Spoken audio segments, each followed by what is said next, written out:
O Senhor esteja convosco. Ele está no meio de nós. Proclamação do Evangelho de Jesus Cristo segundo João. Glória a vós, Senhor.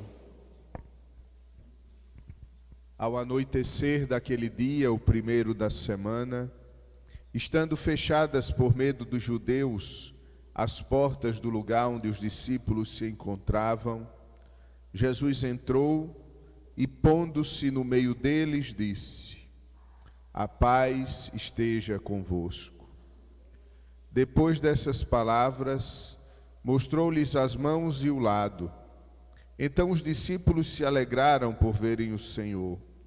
Novamente Jesus disse: A paz esteja convosco. Como o Pai me enviou, também eu vos envio. E depois de ter dito isso, soprou sobre eles e disse: Recebei o Espírito Santo. A quem perdoardes os pecados, eles lhes serão perdoados. E a quem não os perdoardes, eles lhes serão retidos. Tomé, chamado Dídimo, que era um dos 12, não estava com eles quando Jesus veio. Os outros discípulos contaram-lhe depois: Vimos o Senhor. Mas Tomé disse: Se eu não vir a marca dos pregos em suas mãos, se eu não puser o dedo nas marcas dos pregos e não puser a mão no seu lado, não acreditarei. 8 dias depois, encontravam-se os discípulos novamente reunidos em casa, e Tomé estava com eles. Estando fechadas as portas, Jesus entrou, pôs-se no meio deles e disse: A paz esteja convosco. Depois disse a Tomé: Põe o teu dedo aqui e olha as minhas mãos. Estende a tua mão e coloca no meu lado. E não sejas incrédulo, mas fiel. Tomé respondeu: Meu Senhor e meu Deus. Jesus lhe disse: Acreditaste porque me viste? Bem-aventurados os que creram sem terem visto. Jesus realizou muitos outros sinais diante dos discípulos, que não estão escritos neste livro, mas estes foram escritos para que acrediteis que Jesus é o Cristo, Filho de Deus, e para que, crendo, tenhais a vida em seu nome. Palavra da salvação. Glória a vós, Senhor.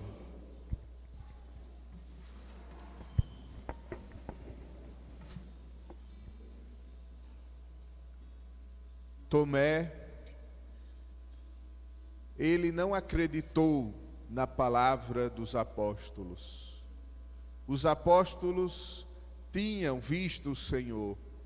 Os apóstolos agora eram testemunhas da ressurreição. Nosso Senhor disse: Vós sereis testemunhas de tudo isso. Mas Tomé não acreditou.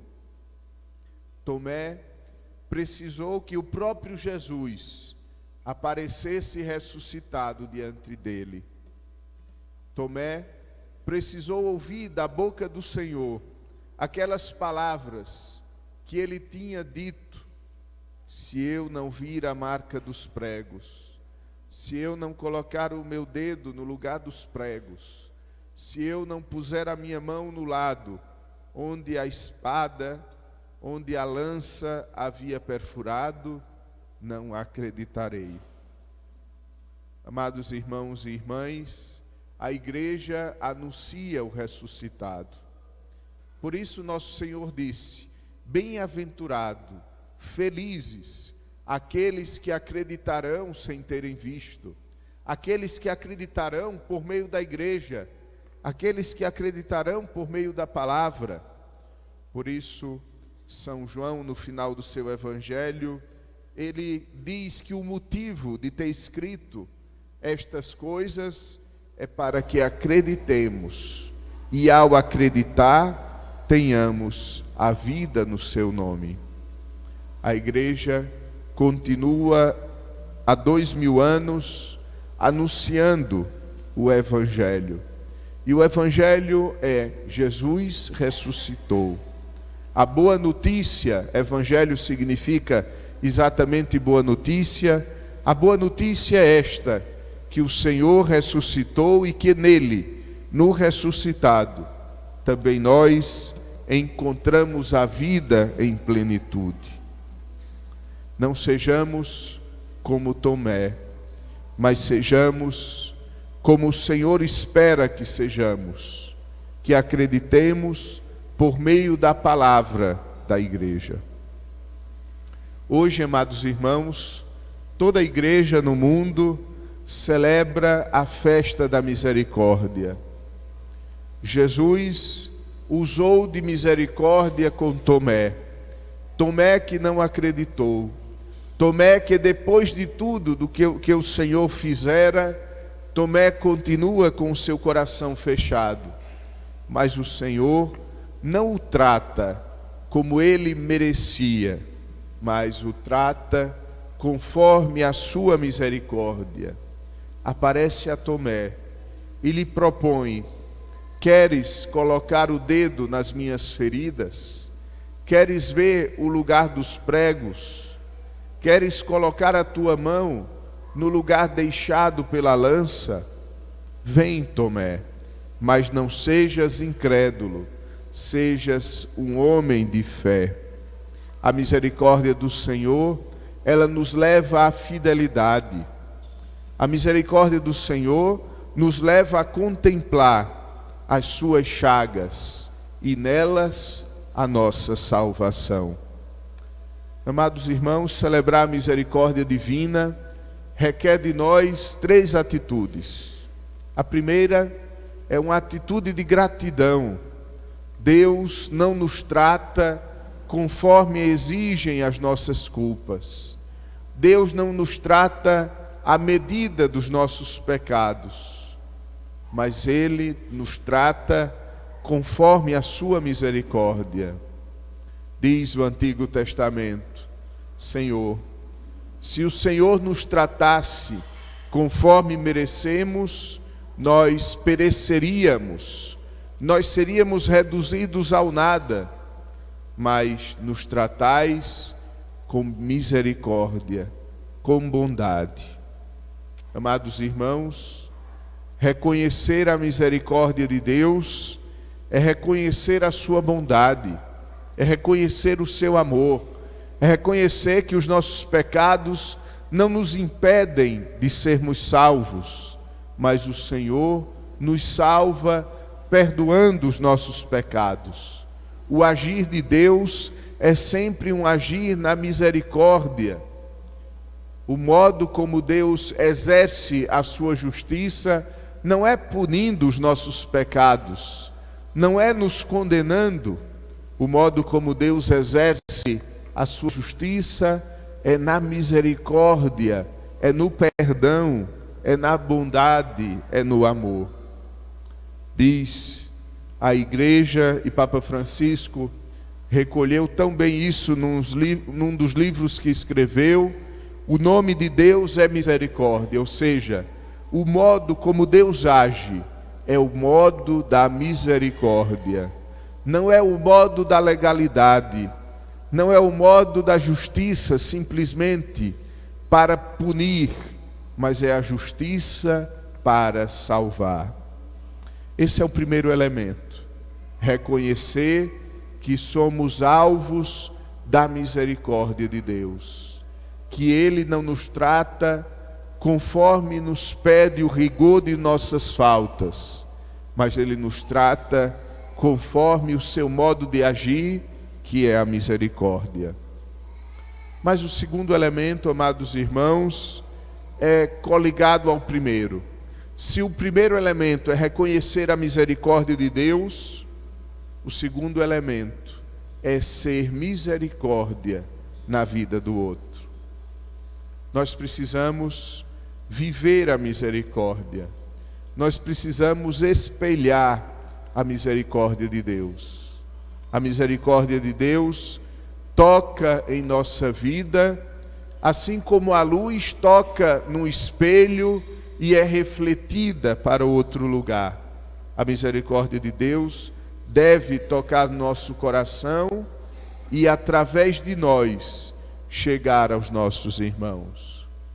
Chegar aos nossos irmãos através do perdão. Precisamos perdoar os outros, porque antes nós fomos perdoados.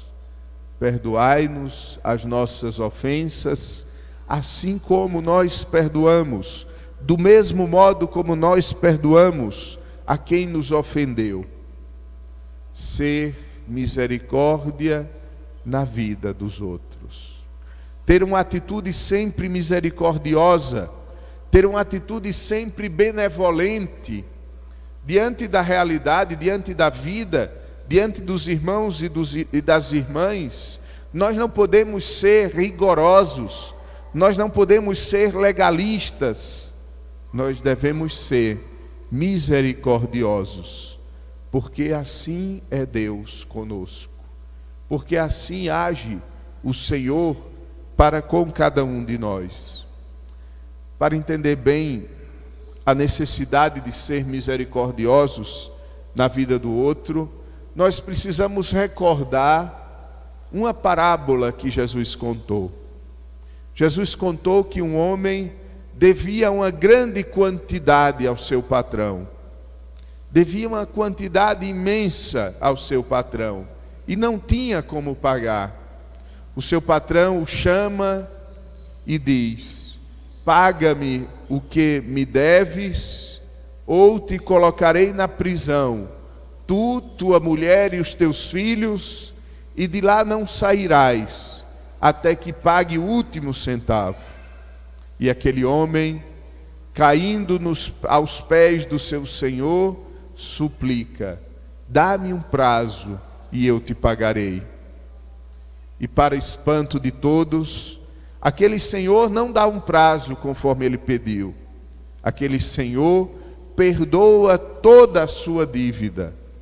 Ele havia pedido um prazo, mas o Senhor perdoou tudo. Ele agora não deve mais nada.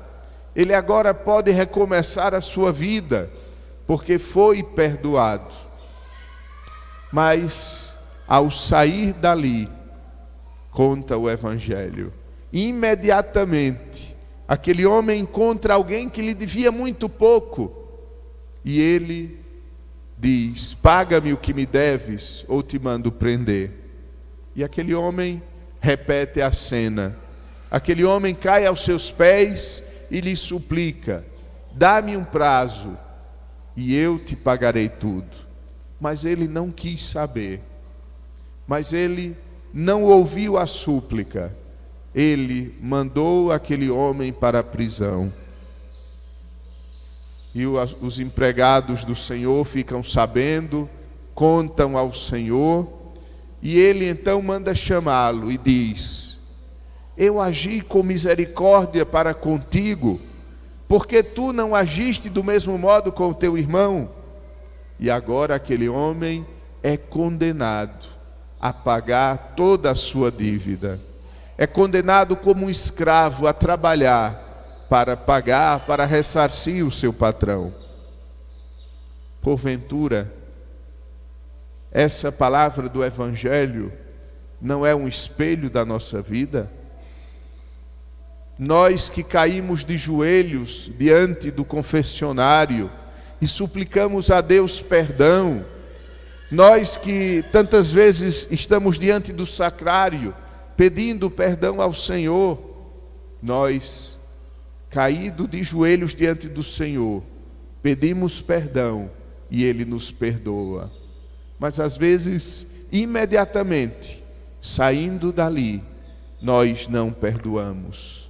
O Senhor que nos perdoou tanto, nós que negamos o perdão nas coisas pequenas, nas coisas do dia a dia.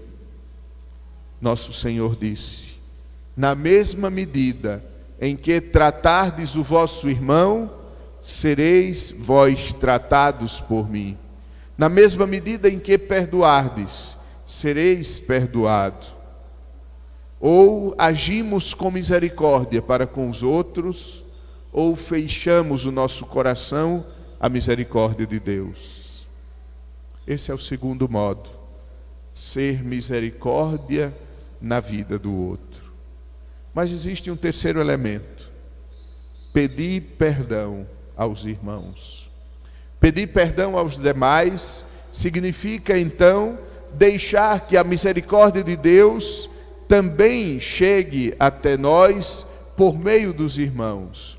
Oferecer o perdão é fazer com que a misericórdia chegue aos outros. E pedir perdão é fazer com que a misericórdia de Deus chegue até nós por meio dos irmãos. O próprio São Pedro, o qual ouvimos na segunda leitura, ele diz que o sol não se ponha sobre o vosso ressentimento. Ou seja, não acumuleis ressentimentos. Pedi perdão. Sede generosos no perdoar, mas sede corajosos no pedir perdão. E assim estaremos, amados irmãos, celebrando a Divina Misericórdia. Celebrar a Divina Misericórdia não é simplesmente participar da Santa Missa, não é somente rezar o texto da Divina Misericórdia, nem é tampouco ler os escritos deixados pela irmã Faustina. Celebrar a misericórdia é receber a misericórdia de Deus, distribuí-la aos irmãos e pedir perdão uns aos outros, para que nos assemelhemos à igreja primitiva contada na primeira leitura. Todos eram unidos. Todos eram perseverantes na oração e na fração do pão. Todos que tinham abraçado a fé colocavam tudo em comum. Tomavam a refeição com alegria e simplicidade. Louvavam a Deus e eram estimados por todo o povo. Assim é que o Senhor nos quer tornar. Assim é o modelo que o Senhor hoje nos apresenta. Assim, nós celebramos a Divina Misericórdia. Celebramos com sinceridade, com empenho e com abertura de coração. Que Nossa Senhora, Mãe de Misericórdia, assim nos dirigimos a ela, Mãe de Misericórdia, que ela nos fortaleça, nos encoraje a buscarmos a misericórdia e a distribuirmos a misericórdia como ela mesma fez, perdoando aqueles que matavam o seu filho, perdoando a cada um de nós que continuamos a ferir o seu coração. Creio em Deus Pai,